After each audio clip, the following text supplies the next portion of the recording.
ஆண்டவரே, எனக்கு குற்ற மனசாட்சி என்ன ரொம்ப வாட்டிக்கிட்டு இருக்குதுப்பா. நான் உம்மிட்ட வரணும்னு நினைக்கும் போதெல்லாம், நான் உம்முடைய நாமத்தை கூப்பிடணும்னு நினைக்கும் போதெல்லாம் என்ன செய்து என் மனசுக்குள்ள ஒரு குற்ற மனசாட்சி வந்து என்னை தடுத்து நிறுத்துது. இன்னைக்கு நிறைய பேர் பார்த்தீங்கன்னா தேவனிடத்தில் ஜெபிக்கிறோம், ஆனால் குற்ற மனசாட்சியோடய ஜெபிக்கிறோம். நான் இப்படி இருந்தனே அல்லது இப்படி செஞ்சனே, ஆண்டவர் எனக்கு பதில் தருவாரா, சந்தேகத்திலேயே நம்ம வாழ்க்கையை வாழ்ந்து கொண்டு இருக்கிறோம். இந்த குற்ற மனசாட்சி முக்கியமா என்ன செய்யும்னா சந்தேகத்தை கொண்டாந்து வைக்கும். ஆனா உண்மையில சொல்ல போனா உங்களுக்கு அந்த சந்தேகம் வரவே கூடாது.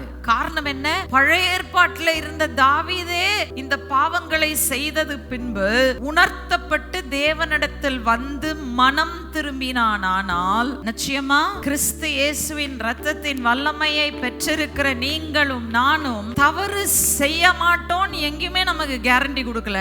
தவறு செஞ்சாலும் அந்த குற்ற மனசாட்சி வந்துச்சுன்னா எங்க வாங்க? இயேசு கிட்ட வாங்க.